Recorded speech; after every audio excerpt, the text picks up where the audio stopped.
Bayangkan, setiap hari jutaan masyarakat Indonesia mengisi bahan bakar di SPBU Pertamina.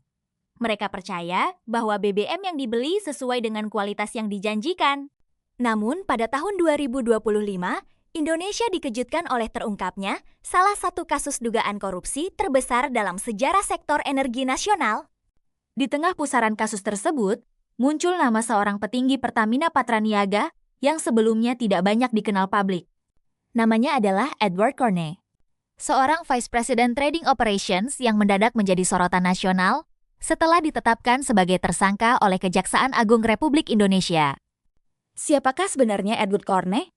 Bagaimana perjalanan karirnya hingga menduduki posisi strategis di Pertamina? Dan mengapa namanya terseret dalam kasus yang disebut menyebabkan kerugian negara mencapai 193,7 triliun rupiah? Inilah kisah lengkap Edward Corne.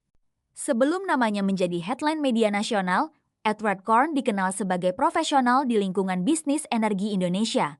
Ia menjabat sebagai Vice President Trading Operations PT Pertamina Patraniaga, anak usaha Pertamina yang bertanggung jawab dalam perdagangan dan distribusi bahan bakar minyak di Indonesia. Posisi tersebut bukanlah jabatan biasa.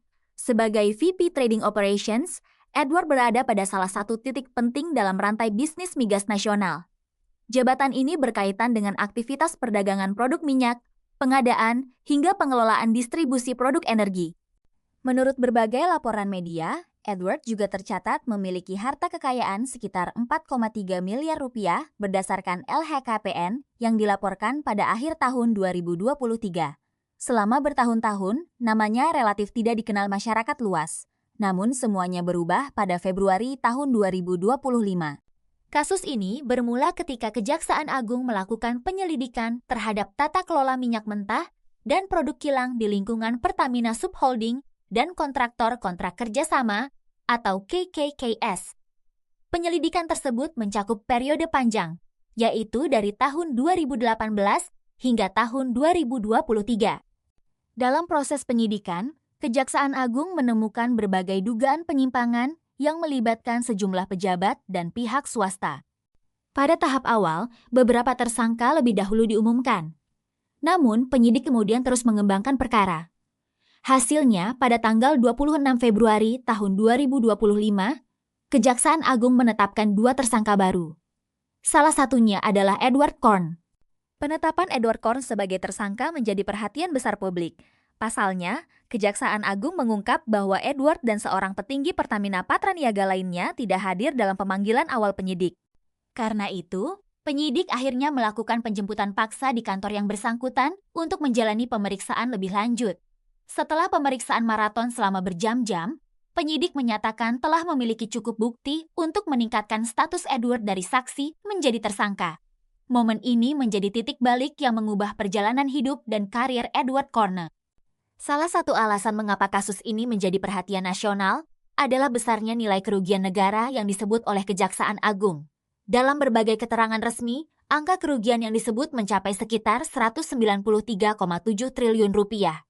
Angka tersebut membuat kasus ini disebut sebagai salah satu perkara korupsi terbesar yang pernah ditangani di sektor energi Indonesia. Banyak masyarakat terkejut.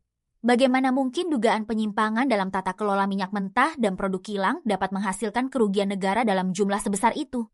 Pertanyaan tersebut kemudian memicu perdebatan luas di masyarakat, media, hingga media sosial. Ketika nama Edward Corne dan sejumlah petinggi Pertamina diumumkan sebagai tersangka, reaksi publik langsung bermunculan.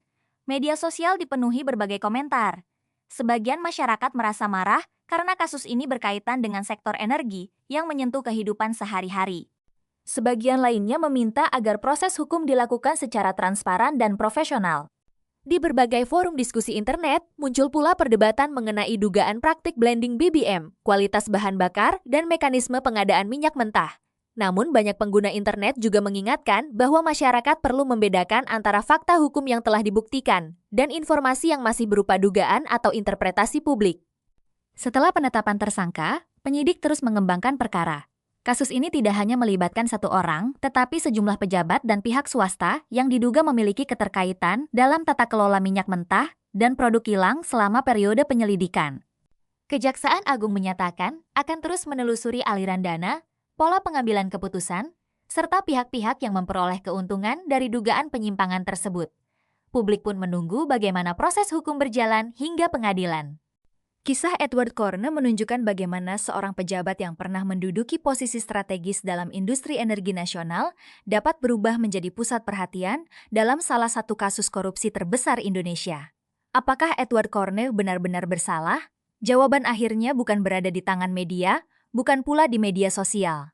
Jawaban tersebut hanya dapat ditentukan melalui proses hukum yang adil dan transparan di pengadilan.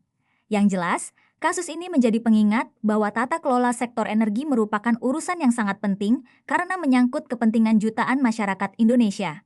Dan ketika ada dugaan penyimpangan dalam sektor strategis tersebut, dampaknya bisa sangat besar bagi negara maupun rakyat. Bagaimana pendapat Anda mengenai kasus Edward Corne dan dugaan korupsi Pertamina ini? Tuliskan komentar Anda di bawah. Jangan lupa subscribe, nyalakan lonceng notifikasi, dan sampai jumpa di video berikutnya.